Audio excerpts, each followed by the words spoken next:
ഇനി രഞ്ജൻ ഗൊഗോയിയുടെ സുപ്രീം കോടതി വിധിയനുസരിച്ചാണ് അവിടെ ക്ഷേത്രം പണിതതും പ്രതിഷ്ഠ നടന്നതുമാണ് എന്നാണ് കോൺഗ്രസിന്റെയും അരുണിന്റെയും വാദമെങ്കിൽ എനിക്ക് പറയാനുള്ളത് ആ വിധിയിൽ അയോധ്യയിൽ തന്നെ തകർത്ത ബാബറി മസ്ജിദിന് പകരമായി ഒരു പള്ളി പണിതു കൊടുക്കണമെന്നും പറഞ്ഞിട്ടുണ്ട്. യുവരാജ് ഗോകുൽ, പള്ളിയും രാമക്ഷേത്രവും നിർമ്മിക്കാനായി കോടതി വിധി വരുന്നു. പള്ളി ക്ഷേത്രത്തിന് തുടക്കം പോലും ആയിട്ടില്ല എന്ന് നിർമ്മിക്കണം. അപ്പോഴാണ് ക്ഷേത്രം നിർമ്മാണം ഭാഗികമായി തീരുന്ന കെട്ടിടത്തിലേക്ക് രാംലല്ല പ്രതിഷ്ഠ നടത്തുന്നു. ഭാഗികമായി ക്ഷേത്രം നിർമ്മിച്ചാൽ അവിടെ പ്രതിഷ്ഠ നടത്താൻ കഴിയില്ല എന്ന് ഹിന്ദുമത വിശ്വാസികൾക്കിടയിലും ആചാര്യന്മാർക്കിടയിൽ തർക്കമുണ്ടാവുന്നു. അപ്പോൾ ധൃതി പിടിച്ച് കാര്യങ്ങളൊക്കെ ചെയ്യുന്നത് തിരഞ്ഞെടുപ്പിനെ മുന്നിൽ കണ്ടുകൊണ്ടാണ് എന്നുള്ളത് വ്യക്തം. മറുഭാഗത്ത് അനാഥമായി കിടക്കുകയാണ് ആ പള്ളിപ്പറമ്പ്. ഒന്നെന്ന് പറയുന്നത് ഹൈന്ദവരെ സംബന്ധിച്ചിടത്തോളം അത് വൈകാരികമായ ഒരു പ്രദേശമായിരുന്നു. അത് രാമജന്മഭൂമിയാണെന്ന് എത്രയോ കാലങ്ങളായി വിശ്വസിക്കുകയും ആ രീതിയിൽ തന്നെ ആരാധന അവിടെ എത്രയോ കാലങ്ങളായി തുടരുകയും ചെയ്തിരുന്ന ഒരു പ്രദേശമായിരുന്നു. അതൊരു ചെറിയ ഒരു ടെന്റ് പോലൊരു ഇതിനകത്ത് വെച്ച് ആരാധിക്കപ്പെട്ടിരുന്ന ഒന്നിനെ എത്രയും പെട്ടെന്ന് ക്ഷേത്രത്തിലേക്ക് മാറ്റുക എന്ന് പറയുന്നത് ഹൈന്ദവരെ സംബന്ധിച്ചിടത്തോളം അതുകൊണ്ടാണ് പറയുന്നത് ഹൈന്ദവർക്ക് അത്രയും വൈകാരികമായ ഒരു ഭൂമിയായിരുന്നു. അതുകൊണ്ടാണ് അത്രയധികം പൈസ ഒരു രൂപ പോലും ഗവൺമെന്റിന്റെ നിന്ന് കളക്ട് ചെയ്യാതെ 1800 കോടി രൂപ ഭക്തർ സ്വന്തം നിലയ്ക്ക് പൈസ കളക്ട് ചെയ്ത് അവിടെ ക്ഷേത്രം പണിയുന്ന സാഹചര്യം. അത്രയും വൈകാരികമായ ഒരു അടുപ്പം മുസ്ലിം സമുദായത്തിനെ സംബന്ധിച്ചിടത്തോളം അവിടെ ഇല്ലാത്തത് കൊണ്ടായിരിക്കും 5 വർഷമായിട്ട്. ഹൈന്ദവ വിശ്വാസികൾ കുറച്ചു കാലങ്ങളായി ആരാധനാലയത്തിൽ ആരാധന നടത്തിയിരുന്ന ഇടം എന്നതായിരുന്നെങ്കിൽ ഏറ്റവും കൂടുതൽ ആരാധന നടത്തിയിരുന്നത് ഹിന്ദുക്കളായിരുന്നോ മുസൽമാന്മാരായിരുന്നോ ചരിത്രത്തിന്റെ അടിസ്ഥാനത്തിൽ? ഞാൻ അതിലേക്ക് വരാറുണ്ട്. ഞാൻ KT കുഞ്ഞിക്കണ്ണൻ അദ്ദേഹം പറഞ്ഞതിന്റെ മറുപടി അരുണിന്റെ മറുപടിയും കൂടി ചേർത്ത് ഞാൻ മറുപടി പറയാം. ഒന്ന്, അദ്ദേഹം പറഞ്ഞു തെളിവുകളുടെ അടിസ്ഥാനത്തിലല്ല എന്തൊക്കെയോ ഇതിന്റെ അടിസ്ഥാനത്തിലാണ് സുപ്രീം കോടതി വിധി പറഞ്ഞിരിക്കുന്നതെന്ന് പറഞ്ഞു. ഞാൻ പേജ് നമ്പർ 908 സുപ്രീം കോടതി വിധി അദ്ദേഹം രഞ്ജൻ ഗൊഗോയ് മാത്രമല്ല 5 അംഗ ജഡ്ജിമാരാണ് കേട്ടോ വിധി പറഞ്ഞിരിക്കുന്നത്. അദ്ദേഹം ആവർത്തിച്ച് രഞ്ജൻ ഗൊഗോയ് എന്ന് പറയുന്നതാണ്. An adjudication of title has to be deduced on the basis of evidence sustainable in a court of law which has withstood the searching scrutiny of cross-examination എന്നാണ് വിധി പറയുന്നതിനെ കുറിച്ചിട്ട് സുപ്രീം കോടതി പറഞ്ഞിരിക്കുന്നത്. അത് എവിഡൻസിന്റെ മാത്രം ബേസിസിലാണ് നമ്മൾ ഒരു കൺക്ലൂഷനിൽ എത്തേണ്ടത് എന്നുള്ള കാര്യം. Page number 909 Roman letter 5. ഞാൻ ആ പാരഗ്രാഫ് വായിക്കാം. ശ്രീ KT കുഞ്ഞിക്കണ്ണനും അരുണും കൂടി മനസ്സിലാക്കാൻ വേണ്ടിയിട്ടാണ്. The evidence indicates that despite the existence of a mosque at the site, Hindu worship at the place believed to be the birthplace of Lord Ram was not restricted. The existence of an Islamic structure at a place considered sacrosanct by the Hindus did not stop them from continuing their worship at the disputed site and within the presence of the structure prior to the incidents of 1856. The physical structure of an Islamic mosque did not shake the faith and belief of Hindus that Lord Ram was born at the disputed site. On the other hand, learned counsel fairly stated that the evidence relied on by the Sunni Central Waqf Board to establish the offering of namaz by the Muslim residents commences from around 1856. അതായത് 1856 മുൻപും 1856 ശേഷവും ഹിന്ദുക്കൾ അവിടെ ആരാധന നടത്തിയിരുന്നു എന്ന് supreme കോടതി കൃത്യമായിട്ടും എവിഡൻസിന്റെ അടിസ്ഥാനത്തിൽ പറയുന്നു എന്നാണ് പറയുന്നത്. അതിന് താഴോട്ട് വായിച്ചു നോക്കിക്കഴിഞ്ഞാൽ തന്നെ നമുക്ക് മനസ്സിലാകും. അരുണിന്റെ ശ്രദ്ധയിലേക്ക് വേണ്ടിയിട്ട് ഞാൻ വേറൊരു കാര്യം കൂടി പറയാം. 1886 അവിടെ ഒരു ഇൻസിഡന്റ് ഉണ്ടാകുന്നുണ്ട്. ആ ഇൻസിഡന്റ് എന്ന് പറയുന്നത് അവിടുത്തെ അന്നത്തെ ക്ഷേത്ര നടത്തിപ്പുകാര് ലോക്കൽ അഡ്മിനിസ്ട്രേഷനോട് ഞങ്ങൾക്ക് ഇപ്പോഴുള്ള എൻട്രൻസിന് പുറമെ മറ്റൊരു എൻട്രൻസ് കൂടി ഈ പറയുന്ന സൈറ്റിലേക്ക് വേണം എന്ന് ആവശ്യപ്പെടുന്നുണ്ട്. ആ സമയത്ത് ലോക്കൽ അഡ്മിനിസ്ട്രേഷൻ അനുമതി കൊടുക്കുന്നു. അനുമതി കൊടുക്കുന്ന സമയത്ത് അന്നത്തെ ആ പള്ളിയുടെ നടത്തിപ്പുകാരായിരുന്ന മുഹമ്മദ് അസ്കറും റജബ് അലിയും ഇവർ രണ്ടുപേരും കൂടി പോയിട്ട് അങ്ങനെ പറ്റില്ല എന്ന് പറയുന്ന സമയത്ത് ലോക്കൽ അഡ്മിനിസ്ട്രേഷൻ തിരിച്ചു മറുപടി പറയുന്നതെന്ന് പറഞ്ഞു കഴിഞ്ഞാൽ അത്രയേറെ തീർത്ഥാടക പ്രവാഹം രാമനവമിക്ക് ഉൾപ്പെടെയുള്ള എല്ലാ സമയങ്ങളിലും അവിടേക്ക് ഉണ്ടാവുകയാണ്. ഇത് ഏതെങ്കിലും ഒരു മതത്തിന്റെ ആരാധനയുടെ മാത്രം പ്രശ്നമല്ല.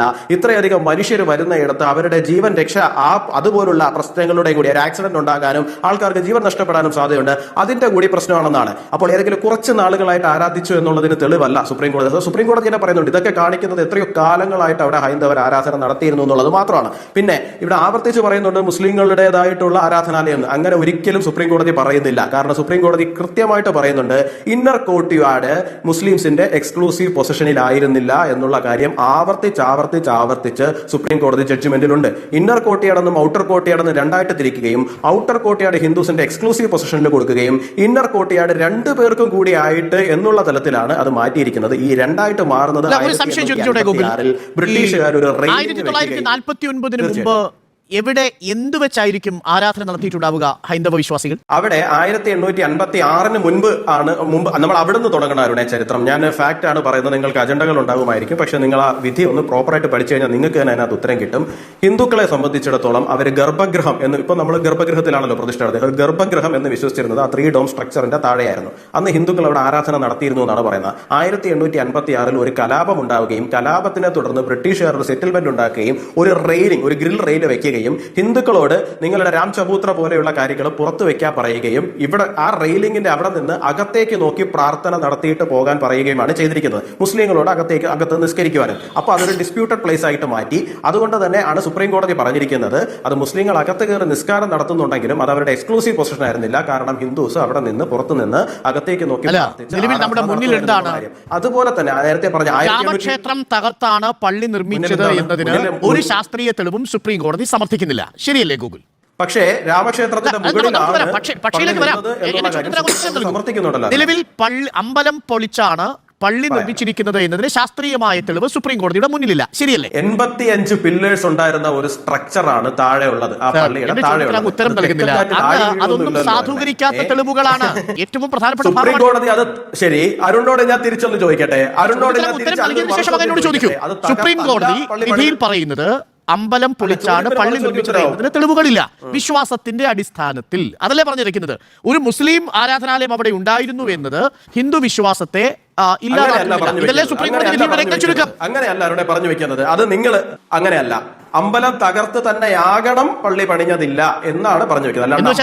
അല്ല പള്ളി പണിഞ്ഞത് ഒരുപാട് പ്രശ്നങ്ങൾ.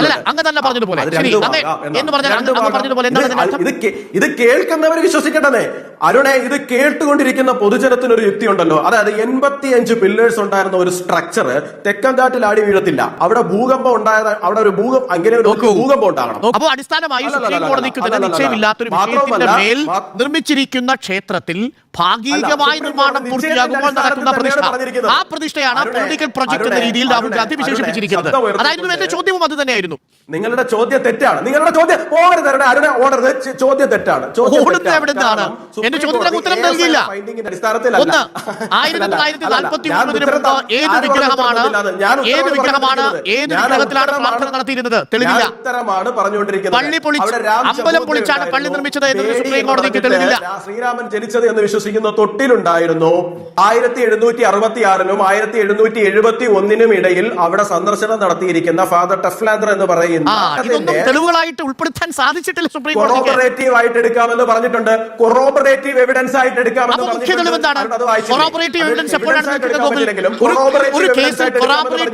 എപ്പോഴാണ് നിലനിൽക്കുക? കൊറോബറേറ്റീവ് എവിഡൻസിനെ സബ്സ്റ്റാൻഷിയേറ്റ് ചെയ്യുന്ന ഒരു മുഖ്യ എവിഡൻസ് ഉണ്ടാവണം. ആ മുഖ്യ എവിഡൻസുകൾക്കൊപ്പം അത് ചേർന്ന് വരുമ്പോഴാണ് അത് ചേർന്ന് വരുമ്പോഴാണ് അത് സുപ്രീം കോടതി തന്നെ പറയുന്നുണ്ട്. ആസ് പെർ എവിഡൻസ് എന്നാണ് സുപ്രീം കോടതി പറയുന്നത്. എന്താണ് സുപ്രീം കോടതി അത്രയും ദിവസം നടന്ന ട്രയലിൽ നിന്ന് അവരെത്തുന്ന കൺക്ലൂഷൻ എന്ന് പറഞ്ഞാൽ 1856 മുൻപും 1856 ശേഷവും ഹിന്ദുക്കൾ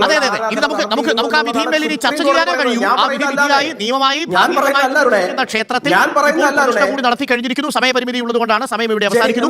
എങ്കിലും അതൊരു പൊളിറ്റിക്കൽ പ്രോജക്റ്റ് ആയിട്ട് രാഹുൽ ഗാന്ധി കാണുന്നു. എന്നാൽ അത് വ്യക്തിപരമായ വിശ്വാസത്തിന്റെ പ്രശ്നമായി ശശി തരൂരും കാണുന്നു. ശശി തരൂർ മതേതര കേരളത്തിന് അപമാനമാണെന്ന് GR അനിൽ വിമർശിക്കുകയും ചെയ്യുന്നു.